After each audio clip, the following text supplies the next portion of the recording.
বন্ধুরা, আপনারা প্রত্যেকেই হয়তো জেনে গেছেন যে পিএম কিষাণ সম্মান নিধি প্রকল্পে 18তম কিস্তির টাকা দেওয়ার ডেট ঘোষণা হয়ে গেছে এবং পিএম কিষাণ সম্মান নিধি এই ওয়েবসাইটে আসার পরে পেজটাকে স্ক্রল করলে এরকম একটা আপনারা মেসেজ দেখতে পাবেন।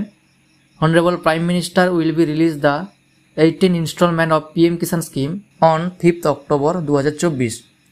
অর্থাৎ অক্টোবরের 5 তারিখে তোমাদের পিএম কিষাণ সম্মান নিধি প্রকল্পের 18তম কিস্তির টাকা দেওয়া হবে। এক্ষেত্রে এই পিএম কিষাণ সম্মান নিধি প্রকল্পের যে 18তম কিস্তির টাকা 5 তারিখে দেওয়া হবে, অক্টোবরের 5 তারিখে, সেই টাকা কিন্তু অনেকেই পাবেন না। যদি আপনার স্ট্যাটাসে এইসব প্রবলেমগুলো থাকে সেক্ষেত্রে আপনি যদি না ঠিক করেন তাহলে আপনি টাকা পাবেন না।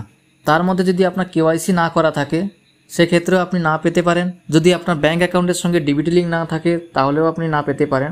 এছাড়া দেখুন এখানে লেখা আছে eKYC is mandatory for PM Kisan registered farmer.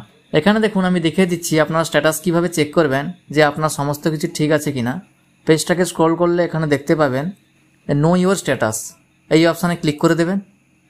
এই অপশানে ক্লিক করার পরে এন্টার রেজিস্ট্রেশন নাম্বার জায়গায় রেজিস্ট্রেশন নাম্বারটা বসিয়ে দেবেন। রেজিস্ট্রেশন নাম্বার না জানা থাকলে সেক্ষেত্রে আপনি নো ইউর রেজিস্ট্রেশন নাম্বার এই অপশানে ক্লিক করবেন।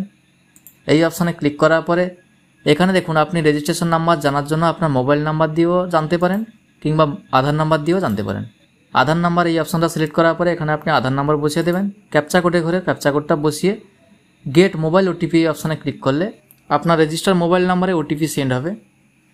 ওটিপিটা বসিয়ে দিলে আপনি আপনার রেজিস্ট্রেশন নাম্বারটা পেয়ে যাবেন। এছাড়া আপনার পিএম কিষাণ সম্মান নিধি প্রকল্পে যে মোবাইল নাম্বারটা লিঙ্ক করা আছে সেই মোবাইল নাম্বারটা দিয়েও আপনি রেজিস্ট্রেশন নাম্বার জানতে পারেন। এরপর দেখুন রেজিস্ট্রেশন নাম্বারটা পাওয়ার পরে আপনার ঠিক একইভাবে নো ইউর স্ট্যাটাস এই অপশানে ক্লিক করে দেবেন। এই অপশানে ক্লিক করার পরে এন্টার রেজিস্ট্রেশন নাম্বার জায়গায় রেজিস্ট্রেশন নাম্বারটা বসিয়ে দেবেন। রেজিস্ট্রেশন নাম্বারটা বসিয়ে দেওয়ার পর ক্যাপচা কোডে ঘরে ক্যাপচা কোডটা বসিয়ে দেবেন। এরপরে গেট ওটিপি অপশানে ক্লিক করে দেবেন। গেট ওটিপি এই অপশানে ক্লিক করার পরে দেখুন আপনার রেজিস্টার মোবাইল নাম্বার একটা ওটিপি সেন্ড হবে। এন্টার মোবাইল ওটিপির ঘরে ওটিপিটা বসিয়ে দেবেন। ওটিপিটা বসিয়ে দেওয়ার পর এরপর দেখুন এখানে লেখা আছে গেট ডাটা। এই গেট ডাটা এই অপশানে ক্লিক করে দেবেন।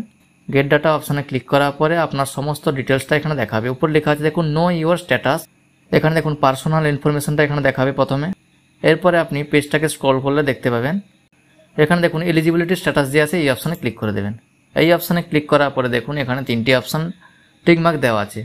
যদি আপনার কোনো একটি অপশান যদি কাটা চিহ্ন অর্থাৎ ক্রস চিহ্ন থাকে বা নো লেখা থাকে সেক্ষেত্রে আপনার পিএম কিষাণ সম্মান নিধি প্রকল্পের টাকা পাবেন না। এখানে দেখুন ইকেওয়াইসি স্ট্যাটাস ইয়েস লেখা আছে এবং Aadhaar bank account seeding status yes আছে এবং ল্যান্ড সিডিং এটাও ইয়েস আছে। এক্ষেত্রে কোনো অসুবিধা নেই। যদি আপনার কেওয়াইসি স্ট্যাটাস নো থাকে সেক্ষেত্রে আপনি কিভাবে কেওয়াইসি করবেন। কেওয়াইসি করার জন্য ঠিক একইভাবে আপনি পিএম কিষাণ এই ওয়েবসাইটে চলে আসবেন।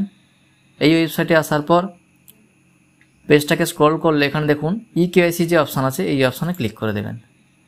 এই অপশানে ক্লিক করার পরে ওটিপি বেসড ইকেওয়াইসি এটা আপনি নিজের মোবাইল থেকেই করে নিতে পারেন।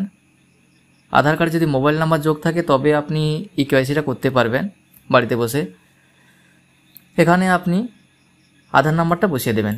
আধার নাম্বারটা বসিয়ে দেওয়ার পর সার্চ এই অপশানে ক্লিক করবেন। সার্চ অপশানে ক্লিক করার পরে আপনার আধার রেজিস্টার মোবাইল নাম্বারে ওটিপি সেন্ড হবে। এন্টার ওটিপির ঘরে ওটিপিটা বসিয়ে সাবমিট অপশানে ক্লিক করলে আপনার কেওয়াইসিটা কমপ্লিট হয়ে যাবে। তাই বন্ধুরা, আপনারা প্রত্যেকেই জেনে গেছেন পিএম কিষাণ সম্মান নিধি প্রকল্পের যে 18তম কিস্তির টাকা অক্টোবরের 5 তারিখে দেওয়া হবে। তাই আপনারা আগে ভাগে সবাই চেক করে দেখে নিন আপনাদের স্ট্যাটাসে কোনো কিছু প্রবলেম আছে কিনা এবং যদি কোনো জানার প্রয়োজন হয় সেক্ষেত্রে আপনারা কমেন্ট করে জানাতে পারেন। আজকে ভিডিওটা এই পর্যন্ত। ভিডিওটা ভালো লাগলে অবশ্যই একটু লাইক করে চ্যানেলটাকে সাবস্ক্রাইব করে দেবেন এবং বন্ধুদেরকে শেয়ার করে ইনফরমেশন দেওয়ার চেষ্টা করবেন।